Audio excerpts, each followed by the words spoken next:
Shalom saudara. Sebagai orang percaya, kita pasti cukup sering mendengar khotbah yang berbicara tentang pengharapan di dalam Tuhan, apapun keadaan kita. Pada edisi Voice of Pentecost kali ini, kita akan lihat sama-sama bagaimana orang percaya tetap memiliki pengharapan yang teguh kepada Tuhan, bahkan di tengah kesulitan. Tentang pengharapan, Alkitab berkata dalam Roma 5 ayat 5, pengharapan tidak mengecewakan, karena kasih Allah telah dicurahkan di dalam hati kita oleh Roh Kudus yang telah dikaruniakan kepada kita. Dalam suatu kesempatan, Presiden Joko Widodo menyampaikan tentang proyeksi keadaan dunia ke depannya. Beliau berkata, dunia sekarang ini dalam posisi yang tidak gampang.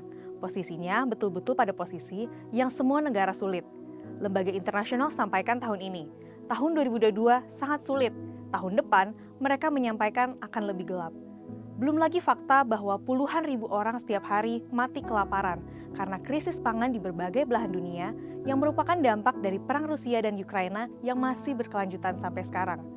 Bisa dikatakan bahwa di tahun depan, dunia mungkin akan menghadapi krisis multidimensi. Tentu saja, bagi sebagian orang, krisis multidimensi dapat menyebabkan stres, depresi, sakit jasmani, bahkan ada yang sampai mengambil nyawanya sendiri.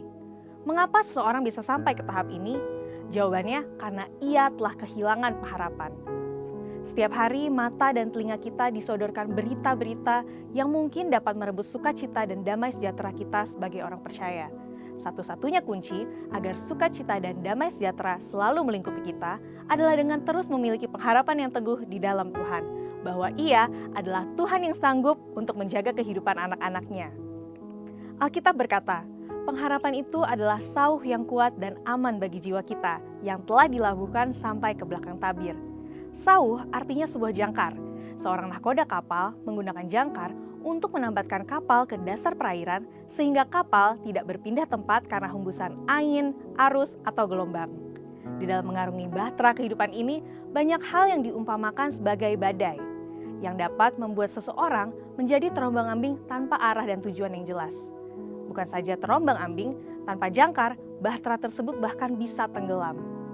Pengharapan kepada Tuhan adalah jangkar yang kuat dan aman untuk jiwa kita, karena Tuhan Yesus yang kita percaya dan menjadi sumber harapan kita telah masuk ke dalam surga sebagai perintis bagi kita dan menjadi imam besar. Mari kita belajar dari Mazmur 77 yang adalah Mazmur dari Asaf. Mazmur ini diawali dengan keluhan-keluhan duka cita tetapi diakhiri dengan penghiburan.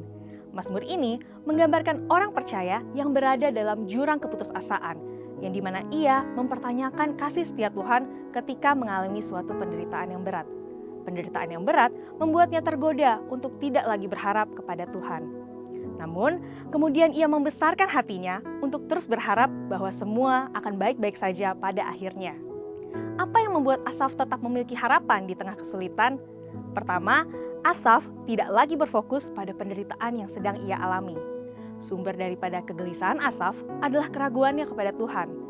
Namun kita melihat dari ayat 13-20, ia tidak lagi menggunakan kata aku. Asaf merubah fokusnya dari memikirkan tentang dirinya sendiri menjadi memuliakan Tuhan.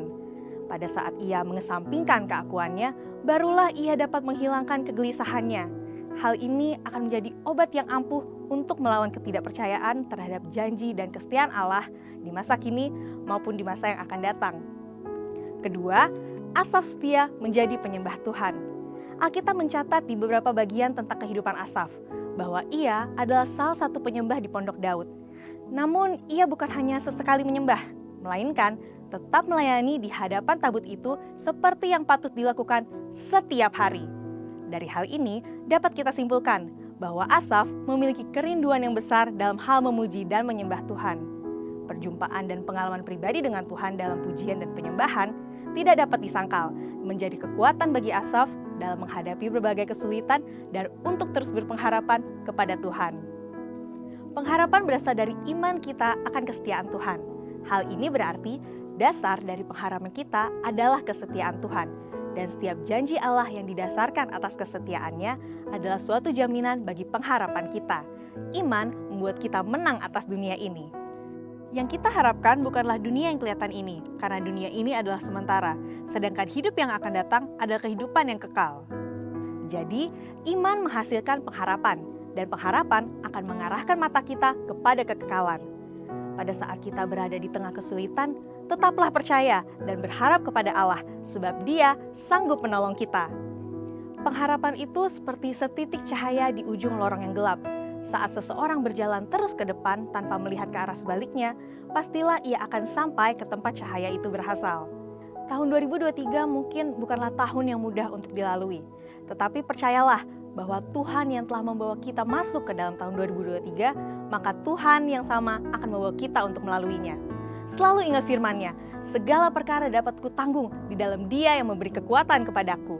Mari kita masuk ke tahun 2023 dan raihlah kemenangan di dalam Tuhan. Untuk penjelasan selengkapnya dari tim teologi kami, silakan buka link ada di atas atau scan QR Code tersedia. Maranatha, Tuhan Yesus memberkati.